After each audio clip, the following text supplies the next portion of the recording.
Shut up! I just wanted to say hi to that. Shut up. Face the wall. Turn around. Turn around. Don't stutter movement, sir.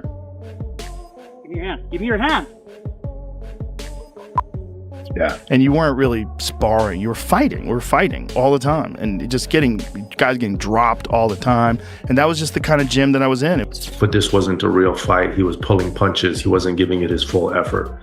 Joe Rogan responded to the rumored arrest of Jake Paul over allegations of scripting boxing matches.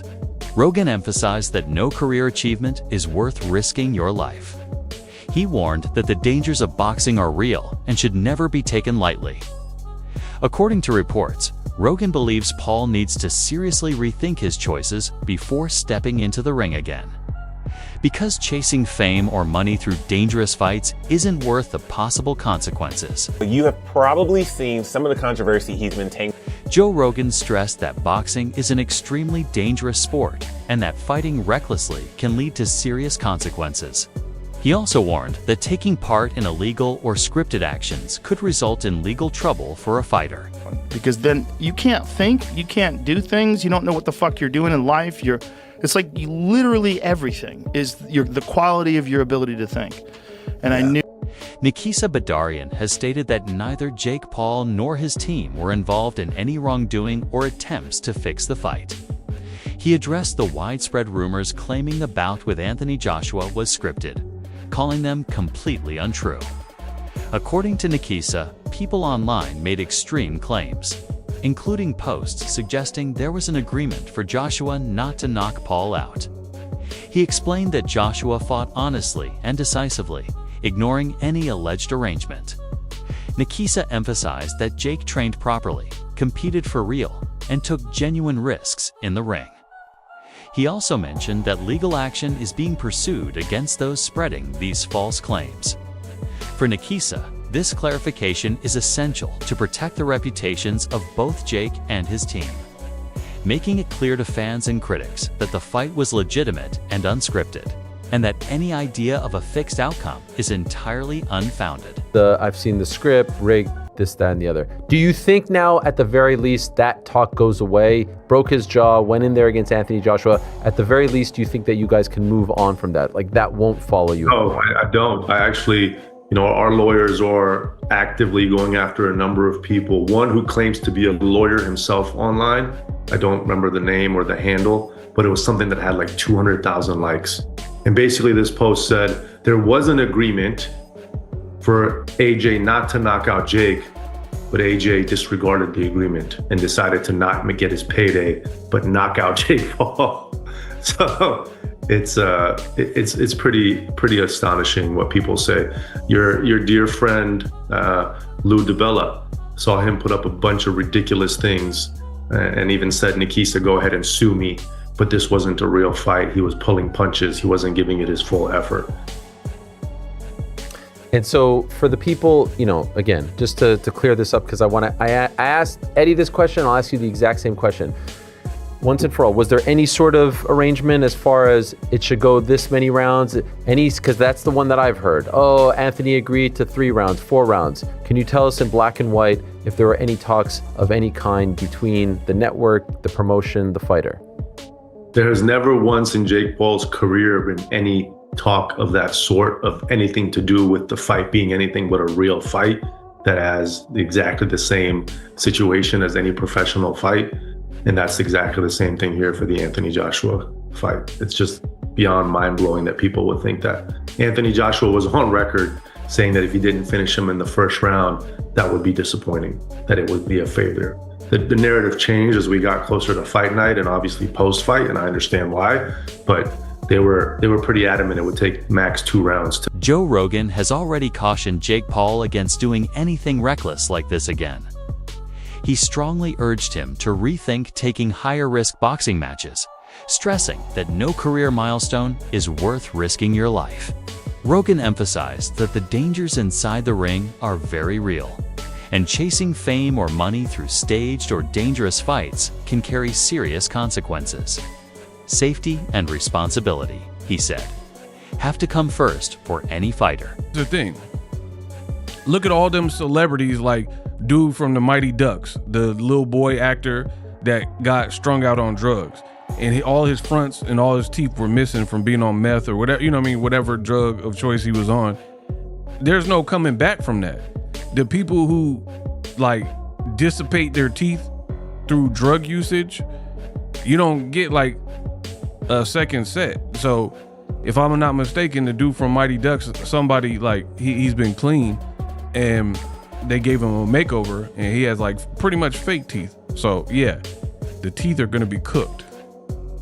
Now, I agree with the other part that Rogan was saying, but let's keep going. I think he went into that fight knowing that was probably going to happen. Yeah. And ultimately, the big win for him would be that he was even willing to do it and that he could do well for a little bit.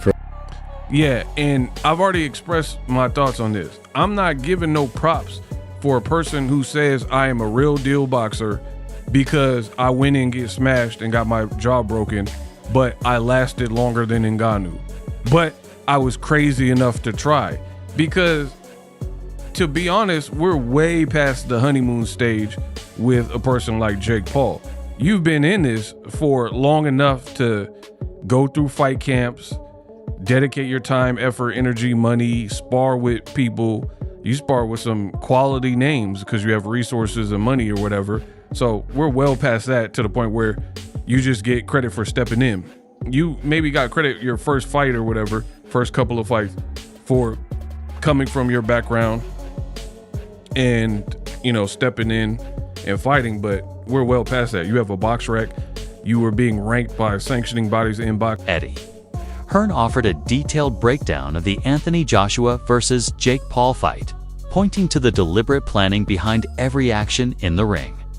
He explained that the bout unfolded exactly as intended, with Joshua's team focusing on patience and controlled aggression rather than wild exchanges. The strategy was to methodically pressure Jake Paul, expose his weaknesses, and test his endurance before landing decisive shots. Hearn stressed that this measured approach represents true professional boxing, where discipline, timing, and tactics matter more than raw power. Each stage of the fight was designed to maintain control while slowly establishing dominance, showing how strategic thinking often outweighs brute strength. According to Hearn, this game plan not only delivered the win, but also highlighted boxing as a calculated, intelligent craft, where careful execution and smart decisions define champions and separate experienced fighters from beginners. He said before the fight, I'm going to break him down and then I'm going to knock him out. And that's exactly what he did. I thought it'd be all over within 3 rounds. But, you know, when I got in the ring after, because I was shouting, just, you know, anywhere, I got in, he went, what are you rushing me for? And I was like, oh, sorry. So, but like, obviously he knows what he's doing, and actually now quite pleased that we got the rounds, to be honest. Yeah, I saw you said that. Really random, I was on Twitter and I saw Jake Paul's mom said she wants to get in the ring and punch you. She said she doesn't like the smug look on your face. She is promoting her book, so I'm not sure if she wants, you know. But did you see that? What did you think of that? No, I was very sad, because I couldn't have been nicer and more respectful of Jake and what he's done. And I think Logan's amazing. I think he's an incredible athlete. And I shook Jake Paul's dad's hand in the ring, you know. And if I would have seen Mum, I would have said, all right. But I think over the years, we've obviously had our beef, and she probably don't like me anyway. And I am probably a little bit smug. I wasn't smug after the fight, because I would have been more smug if it was all over in a round. Yeah. So, no, I give Jake respect. And, sorry, Jake's mum doesn't like me, but if she can send me a free book.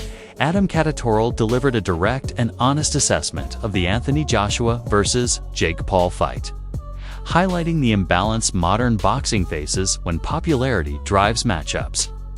He argued that Jake Paul's rapid rise has far more to do with his social media reach and celebrity status than with true technical ability or in-ring experience. According to Catatoral, even while holding back his full power, Anthony Joshua showed exceptional control, timing, and accuracy, landing shots that caused real damage and exposed the clear gap in class between the two fighters. This contrast fueled speculation that certain elements of the bout may have been shaped by outside pressures rather than purely competitive.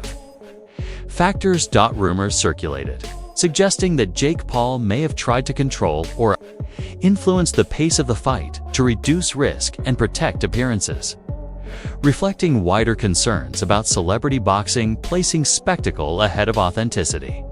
Catateral's remarks highlight how hype-driven matchups can weaken competitive integrity, shifting focus away from skill, strategy, and the traditional values that define professional boxing. These guys fought. That was not a boxing match. It just wasn't.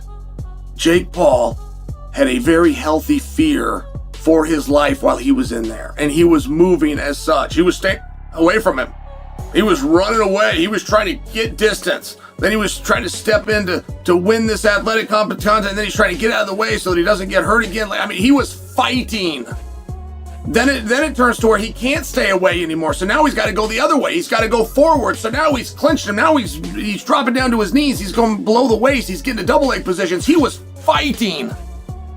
These guys were fight. Jake was fighting for his survival, and you could so see it. You could see this animal who's been caged and is just trying to make it through, not even kill its prey, just make it through. And it was incredible. It was really incredible. So on the back end, some of the comments that I made or that I had heard were so confusing to me. It was a very good competition. I will tell you, it breaks my heart too that Anthony Joshua can't get him out of there in one round. Dave Portnoy had made a comment before the fight. He said, I like Jake. I wish well for Jake. Of course I'm taking Joshua. And then Portnoy made his point. And he said, because I believe in boxing. This isn't if I'm cheering for Jake or if I think that Joshua's more experienced or better. I believe in boxing. I believe boxing's real.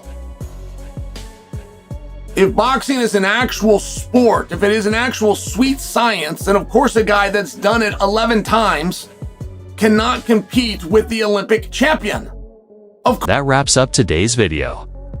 Stay tuned for the next one.